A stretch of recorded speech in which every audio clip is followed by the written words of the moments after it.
Good morning everyone. आज का हमारा टॉपिक है गांधी आयरविन पैक्ट। हमने लास्ट लेक्चर में बात की थी सिविल डिसोबीडियंस मूवमेंट के स्टार्टिंग की, कैसे वो पूरे देश और दुनिया में फैला और कैसे रीजनल लेवल पर अलग अलग लीडर्स ने उसे प्रमोट किया और लोगों को एक मास मूवमेंट की तरफ या मास मूवमेंट के तौर पर उसे आगे बढ़ाया और पूरे देश में इसे प्रमोट किया। अब यहाँ पर गांधी आयरविन पैक्ट की हम बात करने वाले हैं। तो गांधी आयरविन पैक्ट से की अगर मैं स्टार्टिंग अगर आपको मैं बताऊं तो मैंने लास्ट लेक्चर में बताया था कि लॉर्ड आयरविन ने, वाइसरॉय आयरविन ने ये चीज़ कही थी, अनाउंस की थी कि हिंदुस्तान को डोमिनियन स्टेटस दी जाएगी। और यहाँ पर उन्होंने कहा था कि साइमन कमीशन की रिपोर्ट के आने के बाद ब्रिटिश सरकार जो है हिंदुस्तानियों के लिए कॉन्फ्रेंसेस, राउंड टेबल कॉन्फ्रेंस का गठन करेगी। तो हमने बात की थी कि गांधी जी ने वाइसरॉय आयरविन से ये कहा कि डोमिनियन स्टेटस मिलना चाहिए या नहीं मिलना चाहिए, इस बात के ऊपर, इस ऑब्जेक्टिव के साथ राउंड टेबल कॉन्फ्रेंस नहीं होनी चाहिए, बल्कि डोमिनियन स्टेटस तो विद इमीडिएट इफ़ेक्ट हिंदुस्तान को मिल जाना चाहिए। राउंड टेबल कॉन्फ्रेंस का मकसद ये हो कि कॉन्स्टिट्यूशन कैसा रहना चाहिए जब हिंदुस्तान को डोमिनियन स्टेटस मिल जाएगा तब। तो राउंड टेबल कॉन्फ्रेंस को एक तरीके की कॉन्स्टिट्यूएंट असेंबली के तौर पर काम करना होगा। लेकिन लॉर्ड आयरविन ने इस चीज़ से खुद को डिसएसोसिएट करते हुए कहा कि ऐसा नहीं होगा। अब यहाँ पर गांधी आयरविन पैक्ट जो है वो थोड़ा सा समय से हम आगे चल रहे हैं, क्योंकि फर्स्ट राउंड टेबल कॉन्फ्रेंस में जब आईएनसी ने पार्टिसिपेट नहीं किया था, फर्स्ट राउंड टेबल कॉन्फ्रेंस हुई थी नवंबर से लेके जनवरी 1931 के बीच में, और गांधी आयरविन पैक्ट जो है ये फरवरी 1931 में हुआ है। ठीक है, फर्स्ट राउंड टेबल कॉन्फ्रेंस हुई है 12 नवंबर को इनॉग्रेट हुई थी 1930 और जनवरी 1931 में ख़त्म हुई। तो इसके बाद गांधी आयरविन पैक्ट जो था वो हुआ था। इसे दिल्ली पैक्ट भी कहा जाता है, क्योंकि ये एक तरीके की डिस्कशन थी जिसमें इंडियंस को गांधी जी रिप्रेजेंट कर रहे थे और ब्रिटिश इंडियन गवर्नमेंट को लॉर्ड आयरविन रिप्रेजेंट कर रहे थे। इन दोनों के बीच में कुछ डिमांड्स रखी गई, exchange of views and ideas हुए। कुछ डिमांड्स लॉर्ड आयरविन ने एक्सेप्ट की, कुछ रिजेक्ट की, और वही कुछ डिमांड्स जो थी वो गांधी जी ने ब्रिटिश सरकार की एक्सेप्ट की थी। तो यहाँ पर हम इसके बारे में हम बात करते हैं। जनवरी 25, 1931 को गांधी जी और कांग्रेस वर्किंग कमेटी के जो मेंबर्स थे जिन्हें जेल में बंद किया हुआ था, उन्हें अनकंडीशनली रिलीज़ कर दिया गया था। डेट थी जनवरी 25, 1931। Gandhi ji and CWC, Congress working members, were released from jails without any condition, unconditionally.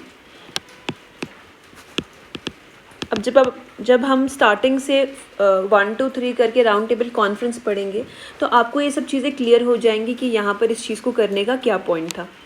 अब यहाँ पे कांग्रेस वर्किंग कमेटी ने गांधी जी को ऑथराइज़ किया और उनसे बात की कि उन्हें वाइसरॉय से डिस्कशन करने की बात कही। उन्होंने कहा कि आपको हम सब के लेवल पर और पूरे इंडिया के लेवल पर ब्रिटिश सरकार के वाइसरॉय आयरविन से बात करनी चाहिए, डिस्कशन करनी चाहिए। ठीक है, अब यहाँ पर इस डिस्कशन में जो कुछ भी हुआ उसे कहा गया लॉर्ड दिल्ली पैक्ट या फिर गांधी आयरविन पैक्ट। डेट थी 14 फरवरी 1931, जगह थी ऑब्वियसली दिल्ली। यहाँ पर लॉर्ड आयरविन ने गांधी जी और हिंदुस्तान या फिर आईएनसी कहिए, कुछ भी कहिए, उन सब की लॉर्ड आयरविन ने ब्रिटिश सरकार की तरफ से 7 डिमांड्स जो थी उस पर उन्होंने अग्रीमेंट दिखा दिया था। लेकिन 2 डिमांड्स ऐसी थी जिसे वाइसरॉय आयरविन ने खारिज कर दिया था। ठीक है, तो यहाँ पे आ गया demands accepted bye Lord Irving. इसमें सबसे पहले डिमांड थी कि जो पॉलिटिकल प्रिजनर्स हैं जिनके ऊपर वायलेंस का चार्ज नहीं लगा हुआ है, who are not convicted of violence, will be released from jails with immediate effect. First point. Second point ये था कि जो भी फाइन्स और पेनल्टीज़ उनके ऊपर चार्ज की गई हैं, इम्पोज की गई हैं, उन्हें रिमिट कर दिया जाएगा।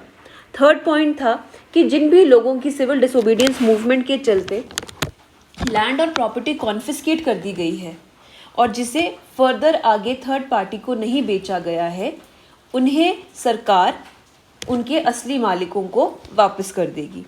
लेकिन ऐसा हुआ नहीं था। गुजरात के काफ़ी पेजेंट्स थे जिनकी सिविल डिसोबीडियंस मूवमेंट के चलते लैंड और प्रॉपर्टी को कॉन्फिस्केट किया गया था, लेकिन इस पैक्ट के बाद इमिडिएटली उन्हें अपनी ज़मीनें जो थी वो वापस नहीं मिली थी। गुजरात में जब कांग्रेस ने प्रोविंशियल लेजिस्लेचर में सीट जीत कर सरकार फॉर्म किया तो उस समय उनकी ज़मीनें वापस की थी। इसके बाद चौथा पॉइंट ये आता है कि सिविल डिसोबीडियंस मूवमेंट के चलते जिन सरकारी नौकरों ने, कर्मचारियों ने मूवमेंट में भाग लेने के लिए सरकार के विरुद्ध रेजिग्नेशन दिया था, उन्हें सरकार वापस एक्सेप्ट करेगी और उन्हें लीनियंटली ट्रीट करेगी।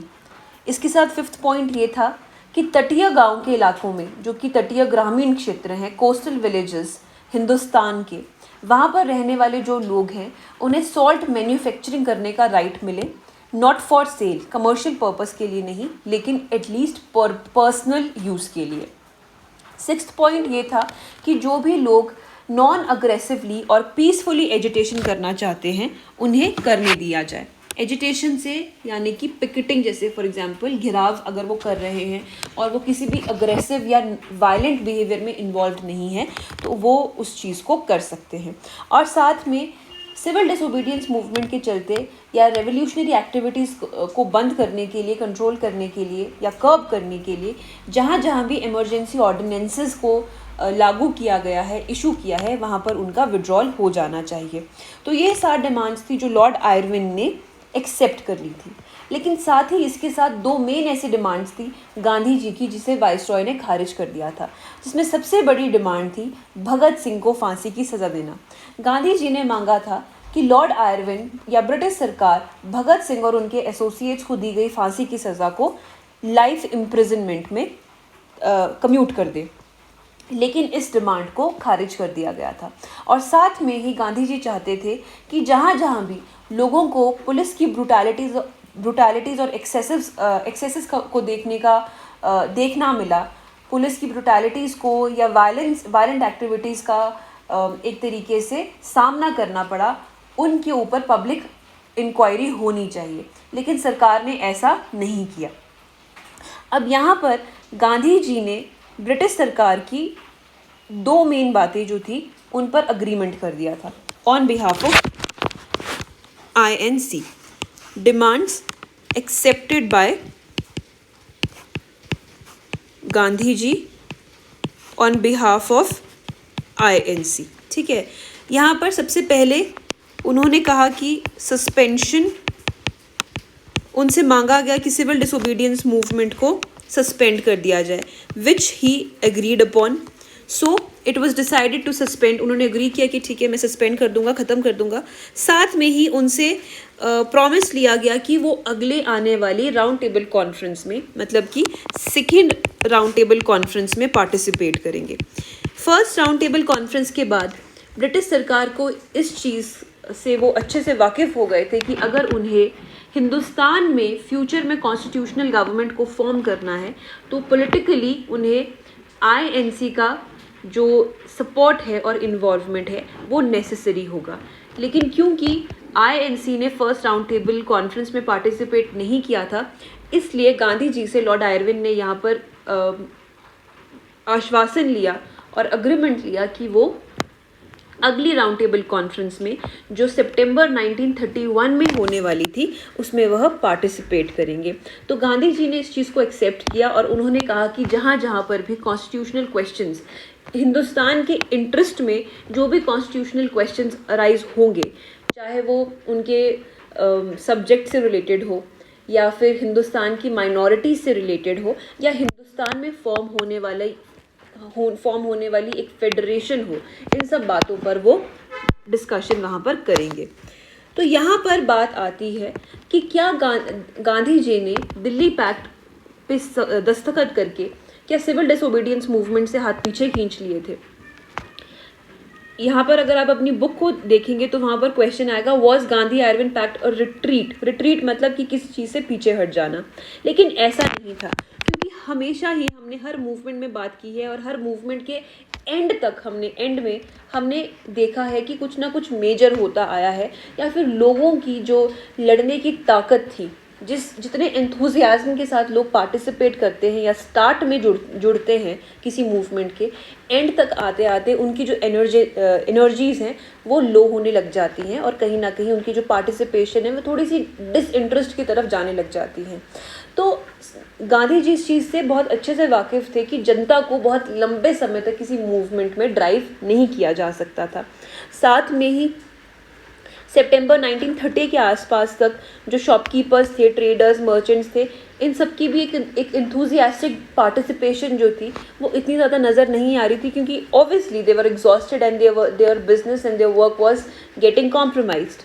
तो यहाँ पर जो सैक्रिफाइसेस थे और जो सब कुछ भी हो रहा था वो बहुत लिमिटेड थे। सो फाइनली इस चीज़ को एक ऑफिशियल पैक्ट के साथ विड्रॉ करना was okay on behalf of Gandhi. अब यहाँ पर अगर आप इसका कंपैरिजन करते हैं नॉन कॉपरेशन मूवमेंट के साथ, so you can evidently see that how well mass participated in civil disobedience movement. ये चीज़ हमें नॉन कॉपरेशन मूवमेंट पे इतनी ज़्यादा नहीं देखने को मिली थी, क्योंकि obviously it was a start of a mass campaign. पर यहाँ तक आते आते 1930 तक आते आते गांधी जी एक नेशनल हीरो की तरह बन चुके थे और रीजनल लेवल पर इतने अच्छे लीडर्स आ चुके थे कांग्रेस के और बाकी भी, कि उन्हें पता था कि अब अपनी अपनी जनता को कैसे डराइव करना है, कैसे एकत्रित करके इस मूवमेंट से जोड़ना है। तो साथ में ये पॉइंट था। दूसरा पॉइंट ये था कि बच्चे, बुज़ुर्ग, महिलाएं पूरी तरीके से इस मूवमेंट का हिस्सा बनी और कम्प्लीटली हर लेवल के गवर्नमेंट सर्वेंट ने, लॉयर्स ने इस मूवमेंट में पार्टिसिपेट किया था। अब यहाँ पर अगर आप बेसिक नॉन कॉपरेशन और सिविल डिसोबीडियंस मूवमेंट का मतलब देखेंगे तो नॉन कॉपरेशन मूवमेंट था बॉयकॉट ऑफ फॉरेन रूल, जहाँ पर बॉयकॉटिंग हो रही थी फॉरेन गुड्स की, फॉरेन रूल की। लेकिन सिविल डिसोबीडियंस मूवमेंट में सरकार ने लोगों ने सरकार की बनाए हुए हर रूल को तोड़ना शुरू कर दिया था, एक तरीके से कि हमें अब कंप्लीट इंडिपेंडेंस चाहिए, हम ब्रिटिश सरकार के अधीन हम नहीं हैं। तो वो इस मूवमेंट के थ्रू इस चीज़ को अनाउंस कर रहे थे। यहाँ पर फिर जो मुस्लिम पार्टिसिपेशन थी हमें वो भी देखने को मिली थी सिविल डिसोबीडियंस मूवमेंट में। बादशाह खान, फ्रंटियर गांधी जिसे हम बोलते हैं, उनका पार्टिसिपेशन काफ़ी अच्छा था। और इस लेवल तक आते आते अगर आप देखेंगे तो जो रीजनल पार्टीज़ थी, जैसे कि जस्टिस पार्टी वगैरह है, लिबरल पार्टी है, इन सब का भी गठन हो चुका था। तो ये लोग भी गांधी जी का समर्थन करने में जुड़ चुके थे, लेकिन पहले ऐसा कंपैरेटिवली नहीं देखा गया था। और यहाँ पर अगर आप देखें तो कांग्रेस जो थी वो और भी ज़्यादा ऑर्गेनाइजेशनली स्ट्रॉन्ग थी। अगर आप पिछले मूवमेंट्स में देखो तो there was always some kind of division going on, चाहे वो हिंदू मुस्लिम डिवीजन है, चाहे वो स्वराजिस्ट नॉन स्वराजिस्ट थे, चाहे वो मॉडर्न एक्सट्रीमिस्ट थे, चाहे वो रेवोल्यूशनरी टेररिज्म या मतलब कुछ ना कुछ डिवीजन हमेशा चल रहे थे। लेकिन यहाँ पर गांधी जी के एक पक्षपात से हटकर जब उन्होंने एक मूवमेंट में हिस्सा लिया और वहाँ के लीडर बने थे, तो यहाँ पर वो सारी चीज़ें एलिमिनेट होती हुई नज़र आ रही थी।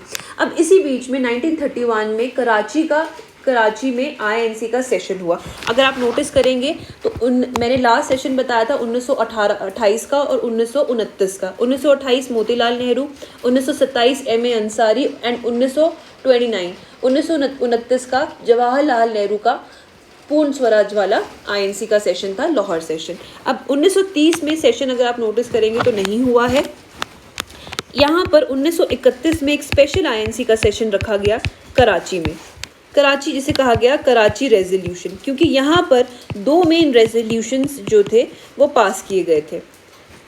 महीना था मार्च का, डेट थी 29 और साल था 1931, जगह थी कराची। अब यहाँ पर अगर आप इस डेट को नोटिस करेंगे तो आप समझेंगे कि भगत सिंह और सुखदेव और जो तीसरे उनके एसोसिएट थे, I am forgetting the name, Rajguru, इन तीनों लोगों को फांसी जो है वो इसके 6 दिनों पहले मिली थी।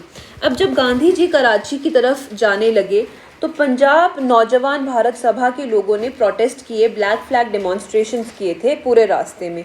पर गांधी जी ने वहाँ पर पहुँच के गांधी जी और आईएनसी ने इस चीज़ को वहाँ पर कहा कि हम वायलेंट एक्टिविटी और रेवोल्यूशनरी एक्टिविटीज़ को एंडोर्स नहीं करते, लेकिन हम उनके सैक्रिफाइस और ब्रेवरी को नमन करते हैं, अप्रिशिएट करते हैं, लेकिन हम उस चीज़ को पॉलिटिकली अपने ऑर्गेनाइजेशन के साथ एसोसिएट हम नहीं करते, वायलेंस को या फिर मतलब इस तरीके के रेवोल्यूशनरी एक्टिविटीज़ को या मिलिटेंसीज़ को।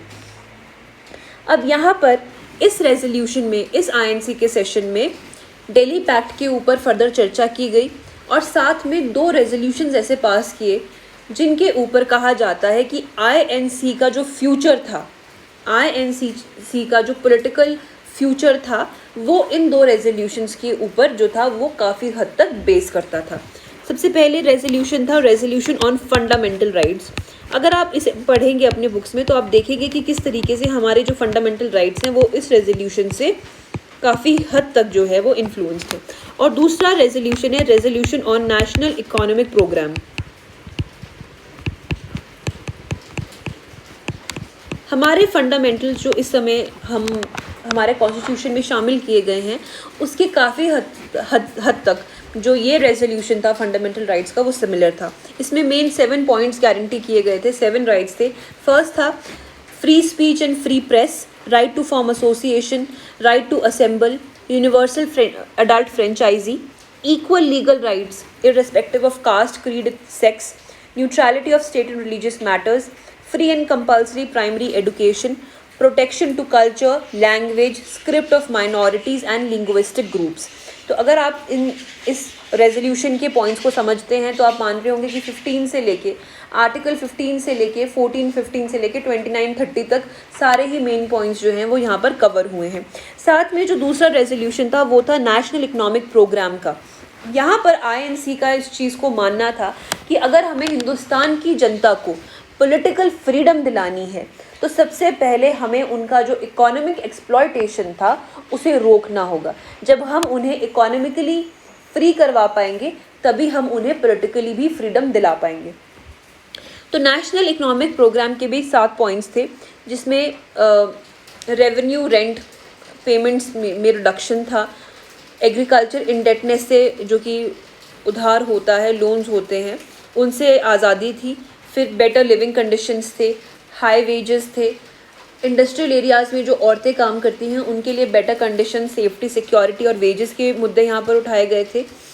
जो वर्कर्स हैं इंडस्ट्रीज़ के और जो पेजेंट्स हैं उन्हें यूनियन फॉर्म करने का राइट था और साथ में ही इंडस्ट्रीज़, माइंस एंड ट्रांसपोर्ट जैसी इंडस्ट्रीज़ जो थी उनके स्टेट ओनरशिप एंड कंट्रोल के बारे में यहाँ पर बात हुई है।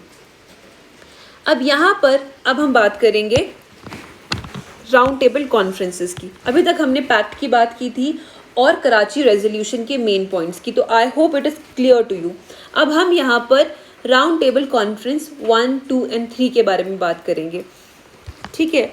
सबसे जो फर्स्ट जो राउंड टेबल कॉन्फ्रेंस थी इसकी ओपनिंग 12 नवंबर 1930 को किंग जॉर्ज 5 ने की थी।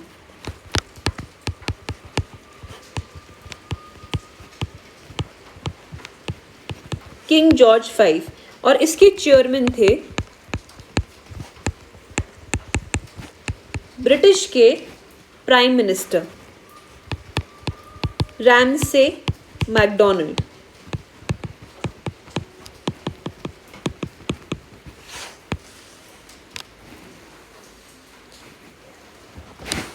अब लॉर्ड आयरविन और रामसे मैकडोनाल्ड ये बात जानते थे कहीं ना कहीं कि साइमन कमीशन की जो रिपोर्ट है वो सैटिस्फैक्ट्री नहीं है। ब्रिटिश सरकार के आपस की कुछ इंटरनल कॉन्फ्लिक्ट्स चल रहे थे, हमने बात की थी, लेबर गवर्नमेंट थी, कंजर्वेटिव्स थे, तो इन सब के आपसी कॉन्फ्लिक्ट थे। और हमने बात की थी कि 1928 में साइमन कमीशन का गठन किया गया था ताकि 1919 के रिफॉर्म्स की जो कमियां रह गई हैं उन्हें डीपली स्टडी किया जा सके और फर्दर एक्ट्स को बनाने से पहले रिकमेंडेशंस लाई जा सके। लेकिन जब मई 1930 को साइमन कमीशन की रिपोर्ट आई तो रामसे मैकडॉनल्ड और वाइसरॉय आयरविन जो थे और पूरी जो बाकी जो ब्रिटिश सरकार के लोग थे वो उससे सहमत नहीं थे।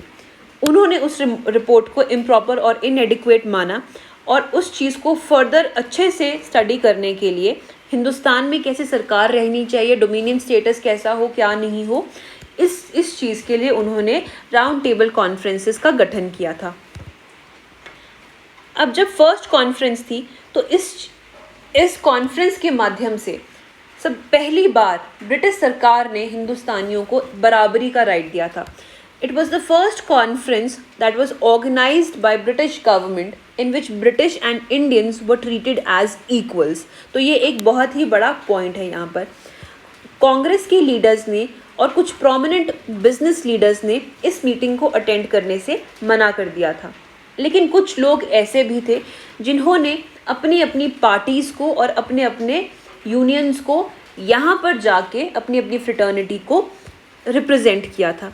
इसमें इंडियन प्रिंसली स्टेट्स इन्वॉल्व थे। They attended this meeting, Indian princely states, Muslim League के लोग थे। मुस्लिम लीग में चाहे आप जिन्ना ले लीजिए, आप मोहम्मद शफ़ी के शफ़ी के बारे में हमने बात की थी, देन आगा खान थे, गजनवी वहाँ पर थे, हिंदू सभा के लोग थे, Hindu Sabha and Hindu Mahasabha and its leaders and its sympathisers were there. फिर यहाँ पर सिख कम्युनिटी के दो लोग थे, इनका नाम था सरदार उज्जवल सिंह एंड सरदार संपूरन सिंह। पारसी कम्युनिटी के लोग यहाँ पर थे और यहाँ पर दो विमेन रिप्रेजेंटेटिव्स भी थी, जिसमें से बेगम जहानारा शाहनवाज थी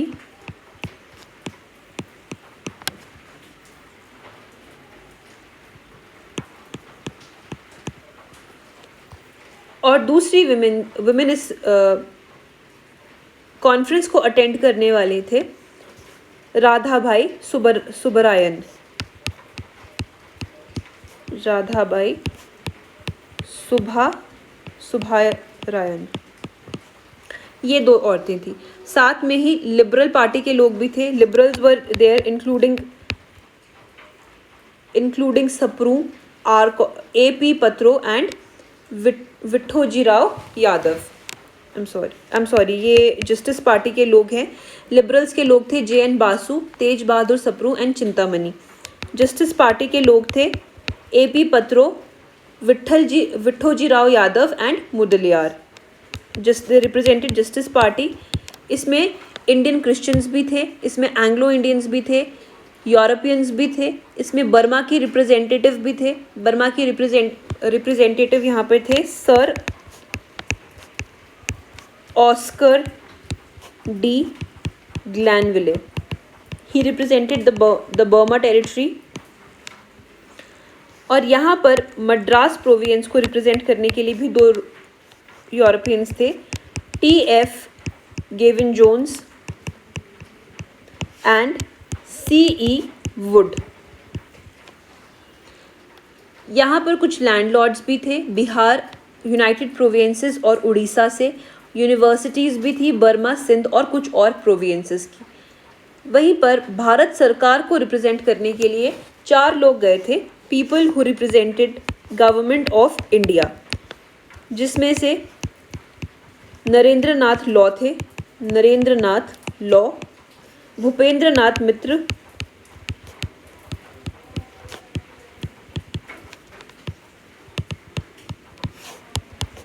C.P. Ramaswami Iyer and M. Ramachandra Rao. अब इस कॉन्फ्रेंस का क्या आउटकम था, क्या नतीजे निकले? Literally nothing. हिंदुस्तान की डेवलपमेंट के नाम पर तो कोई आउटकम नहीं था, लेकिन यहाँ पर ये इस चीज़ को डिसाइड किया गया कि डिफेंस और फाइनेंस के अलावा जितने भी डिपार्टमेंट्स ब्रिटिश के पास हैं वो सब हिंदुस्तान को सौंप दिए जाएंगे, except for defence and finance, और हिंदुस्तान को एक फेडरेशन के तौर पर डेवलप किया जाएगा। India was to be developed as a federation, but departments other than defense and finance were to be transferred.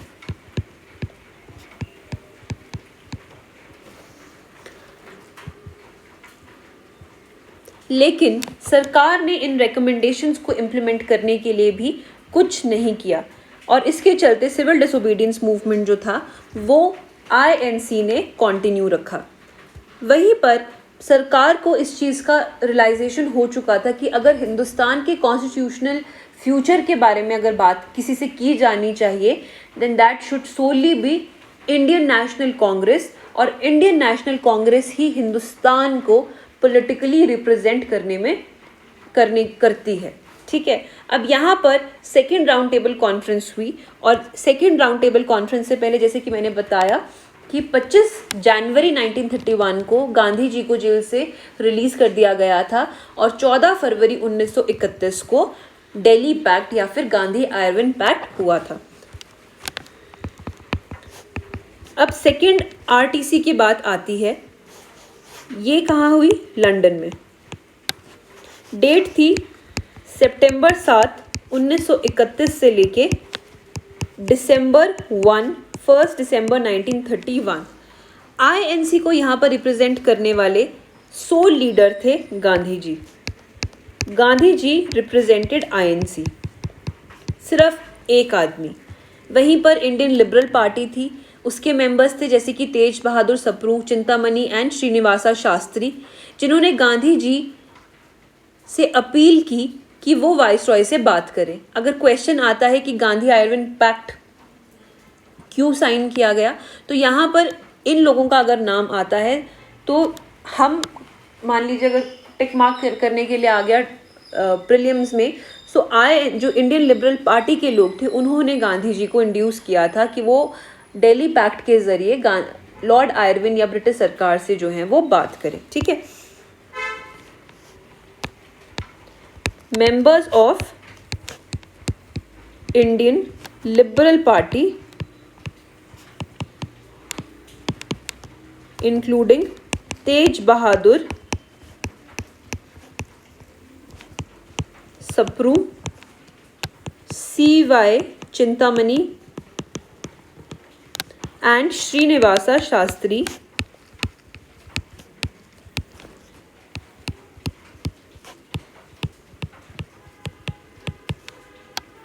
appealed to Gandhi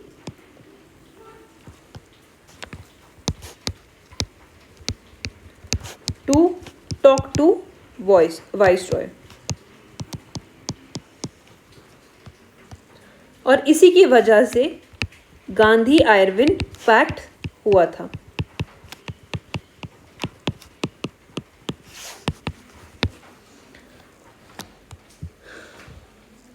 अब गांधी जी जब आईएनसी को रिप्रेजेंट करने गए तो इनके साथ दो लोग और भी वहाँ पर रहे। गांधी जी गए थे लंदन आईएनसी को रिप्रेजेंट करने and he was followed by accompanied by 2 representatives. एक थे ए रंगास्वामी अयंगर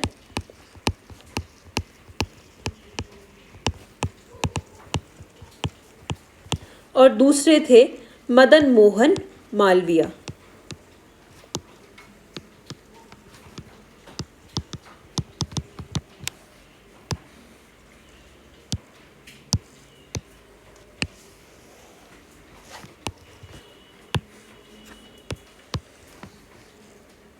अब पिछली कॉन्फ्रेंस की तरह इस कॉन्फ्रेंस को भी काफ़ी लोगों ने अटेंड किया, जैसे कि प्रिंसली स्टेट्स ने, जैसे कि मुस्लिम लीग के लोगों ने, हिंदू महासभा ने, लिबरल्स ने, जस्टिस पार्टी ने, डिप्रेस्ड क्लासेस से डॉक्टर B.R. अम्बेडकर और रीता मल्लाई श्रीनिवासन ने। इस चीज़ को हम लिख लेते हैं कि B.R. अम्बेडकर के साथ कौन गया था। Depressed classes was repressed classes represented by Dr. B.R. Ambedkar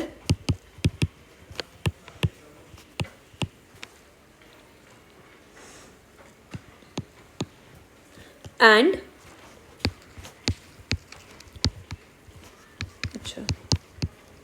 Rittamallai Srinivasan.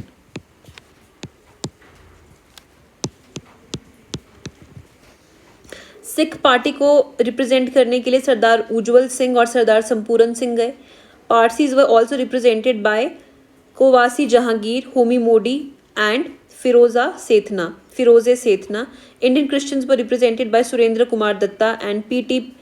पन्नीसेल्वम. Industries were represented by Birla, sir Purushottam Das Thakurdas, Maneckji Dadabhoy. अब यहाँ पर लेबर पार्टी के लोग भी गए थे, which were represented by N M. Joshi, Shivrao and V V. Giri. ये इंपॉर्टेंट नाम है because obviously V V. Giri is an important name. So he attended round table conference, V V. Giri. अब यहाँ पर इंडियन वुमेन को रिप्रेजेंट करने के लिए, जैसे मैंने 2 नाम पहले बताए थे, यहाँ पर एक और नाम जुड़ गया था और नाम था सरोजिनी नायडू जी का. First round table conference was attended by Begum Jahanara Shahnawaz and Radha Bhai, who represented the Indian women community. साथ में यहाँ पर तीसरी महिला जो जुड़ चुकी थी सेकेंड राउंड टेबल कॉन्फ्रेंस में, वो थी सरोजिनी नायडू. अगर आपको प्रीलिम्स में क्वेश्चन आता है, so this will be an important point. Sarojini Naidu attended the second round table conference. Universities were represented by Saeed Sultan Ahmad and Vishweshwar Dutt Seth. Representatives of Burma, provinces of Sindh, Assam, Central Provinces and Northwest Frontier Province were also attended this meeting. Government of India को represent करने के लिए भी वही 3-4 लोग गए थे. अब यहाँ पर इस कॉन्फ्रेंस का क्या आउटकम रहा, लेकिन जवाब था वही, नथिंग. पर इसके यहाँ पर मल्टीपल रीजंस रहे. अब वो मल्टीपल रीजंस क्या थे?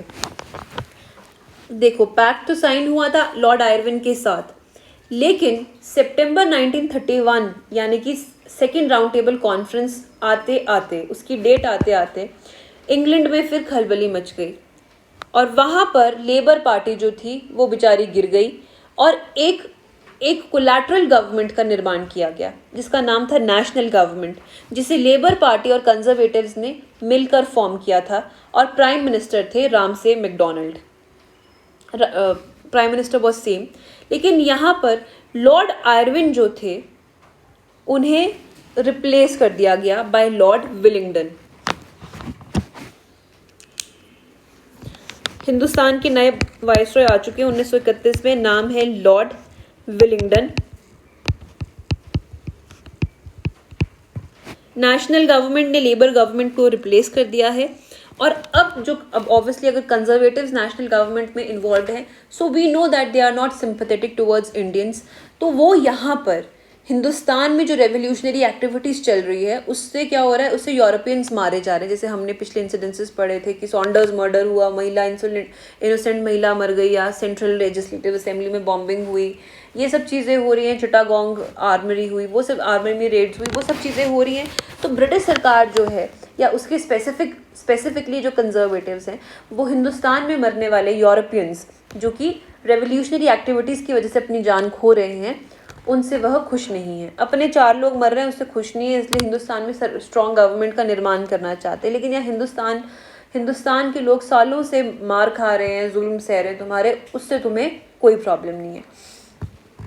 तो ये राइट विंग या कंजर्वेटिव्स चाहते हैं कि कांग्रेस के साथ किसी भी तरीके की नेगोशिएशन उन्हें बराबरी में रख के ना की जाए, यूरोपियंस की जो मृत्यु है उसका एक रिवेंज लिया जाए और हिंदुस्तान में डोमिनियन स्टेटस छोड़ो पर एक और भी ज़्यादा स्ट्रॉन्ग गवर्नमेंट का निर्माण किया जाए जिससे कि हिंदुस्तानियों को और भी सबक मिल सके.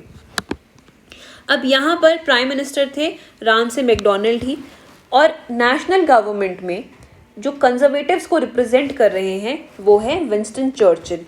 राइट विंग और कंजर्वेटिव्स, जिन्हें कंजर्वेटिव कहा जा रहा है, दे वर represented bye Winston Churchill.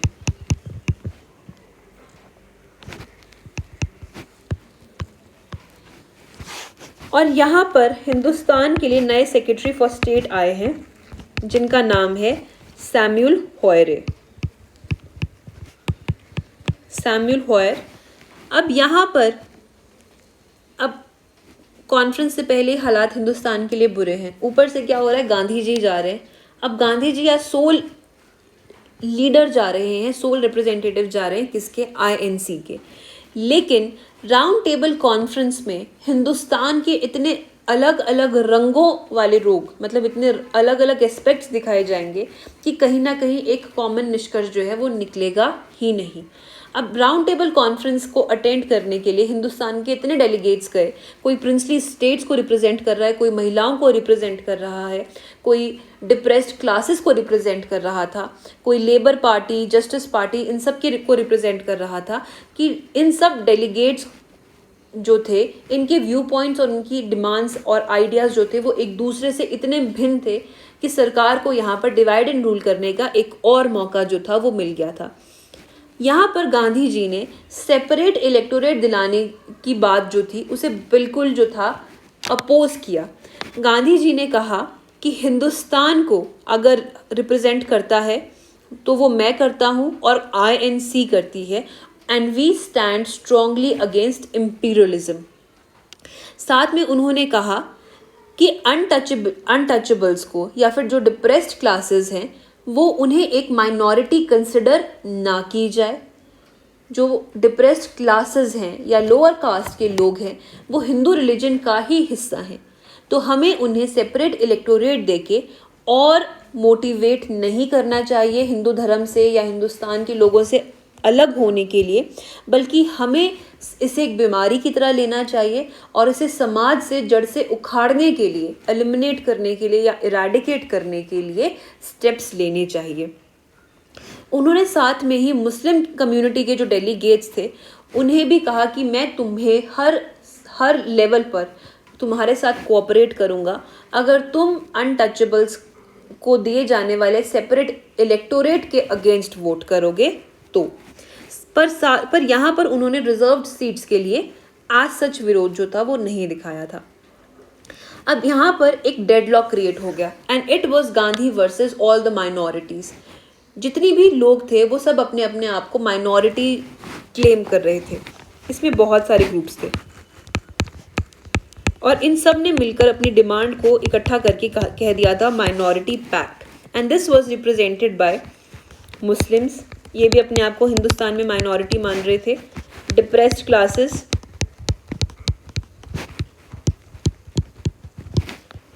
Christians, Anglo Indians,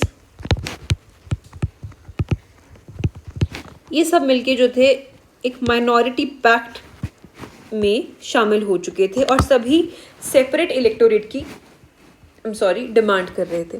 लेकिन गांधी जी ने सेपरेट इलेक्टोरेट के अगेंस्ट स्ट्रांगली वो वहां पर खड़े हुए।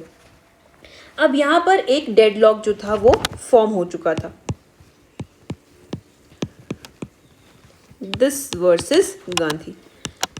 वही इंडियन फेडरेशन की फॉर्मेशन की बात से जो हिंदुस्तान के जो रियासती लोग थे, जो प्रिंस थे, वो इस बात को समझ रहे थे कि अगर हिंदुस्तान में एक फेडरेशन या एक रिस्पॉन्सिबल गवर्नमेंट फॉर्म होती है तो उसे इंडियन नेशनल कांग्रेस फॉर्म करेगी, कंप्लीटली हर लेवल पर वही लोग रिप्रेजेंट करेंगे, तो कहीं ना कहीं जो उनकी रियासतें हैं वो सरकार में डिज़ोल्व हो जाएंगी, मर्ज हो जाएंगी और उनकी रियासतें और सियासत जो थी वो छूट जाएगी। तो इसलिए वो भी गांधी जी के कहीं ना कहीं अगेंस्ट खड़े हुए थे और वो सिविल डिसओबीडियंस मूवमेंट को के सस्पेंशन के लिए और सरकार की जो गवर्नमेंट फॉर्मेशन की जो बात थी सेंटर में, उस चीज़ से कहीं ना कहीं रिसाइड कर रहे थे।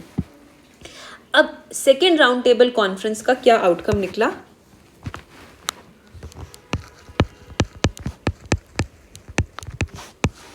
जब हिंदुस्तान के डेलीगेट्स में इंक्लूडिंग गांधी जी आपस में जब अग्रीमेंट नहीं हो पाया तो सर मैकडॉनल्ड ने एक अनाउंसमेंट की।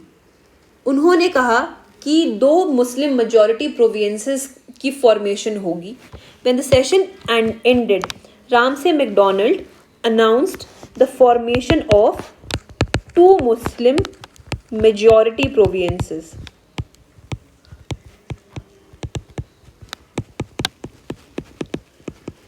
एक था नॉर्थ वेस्ट फ्रंटियर प्रोविंस और दूसरा था सिंध। साथ में इन्होंने अनाउंस किया setting up of an Indian consultative committee.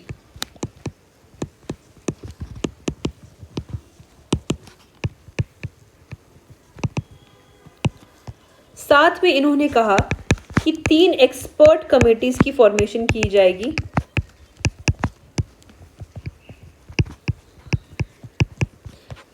एक फाइनेंस के लिए, दूसरी फ्रेंचाइजी के लिए और तीसरी स्टेट्स के लिए। ठीक है। और साथ में ही अगर हिंदुस्तान के लोग एक कॉमन अग्रीमेंट पर, एक निष्कर्ष पे नहीं आए तो एक ब्रिटिश कम्युनल अवार्ड का गठन किया जाएगा। ठीक है।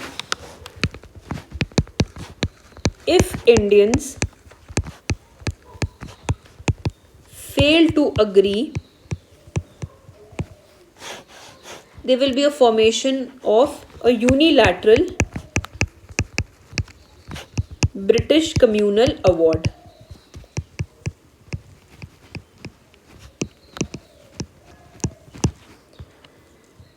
अब यहाँ पर गांधी जी ने सरकार ने, गवर्नमेंट ने हिंदुस्तान को आज़ादी देने की बात से पूरी तरीके से रिफ्यूज़ल दे दिया था। द गवर्नमेंट रिफ्यूज्ड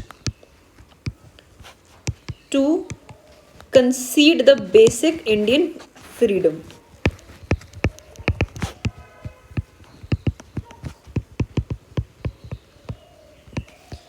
अब यहाँ पर बात खत्म होगी और 28 दिसंबर 1931 को गांधी जी हिंदुस्तान वापस आ गए।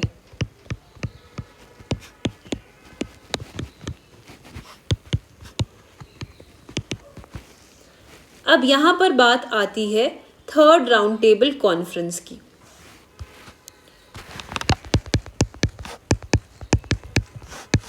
थर्ड राउंड टेबल कॉन्फ्रेंस नवंबर 17, 1932 को शुरू हुई और दिसंबर 24, 1932 को ख़त्म हुई थी। फर्स्ट राउंड टेबल कॉन्फ्रेंस कब हुई? नवंबर दिसंबर 1930 में। दूसरी हुई सितंबर से लेकर नवंबर तक 1931 में। और तीसरी होने जा रही है 1 साल के बाद, नवंबर 17, 1932 से लेकर दिसंबर 24, 1932 तक। सो 30, 31 एंड 32। अब यहाँ पर ना गांधी जी गए और ना ही इंडियन नेशनल कांग्रेस गई। तो अगर सवाल आता है कि तीनों में से कौन सी कॉन्फ्रेंस जो थी वो आईएनसी या गांधी जी ने अटेंड की थी, the answer will be the second round table conference held in 1931। अब इस कॉन्फ्रेंस में, क्योंकि फर्स्ट और सेकंड कॉन्फ्रेंस के जो नतीजे थे वो लोग ऑलरेडी देख चुके थे, इसलिए most of the Indian prominent leaders and people ने इस कॉन्फ्रेंस को इग्नोर किया। पर यहाँ पर बहुत ही लिमिटेड लोग गए, जैसे कि इंडियन स्टेट्स को रिप्रेजेंट करने के लिए कुछ Dewan and all these people went, like Akbar Hydari Dewan of Hyderabad, Mirza Ismail Dewan of Mysore, V T Krishnamachari, he was the Dewan of Baroda, Wajahat Hussain Jammu and Kashmir, sir Sukhdev Prasad Udaipur, Jaipur, Jodhpur को रिप्रेजेंट किया इन्होंने, Surve from Kolhapur, Raja Aundh Narayan Bisaria from Bhopal and all these names. यहाँ पर बी आर अम्बेडकर भी गए थे, ही सीम्स इम्पॉर्टेंट टू मी। अब यहाँ पर फिर से 2 प्रीवियस कॉन्फ्रेंसेस की तरह कुछ हासिल नहीं हुआ। ठीक है। लेकिन जो टोटल आरटीसी की, राउंड टेबल कॉन्फ्रेंसेस की जो रिकमेंडेशंस थी, उसे एक वाइट पेपर में मार्च 1933 को पब्लिश कर दिया गया था, जिसपे फर्दर ब्रिटिश पार्लियामेंट में डिस्कशन हुई थी। The recommendations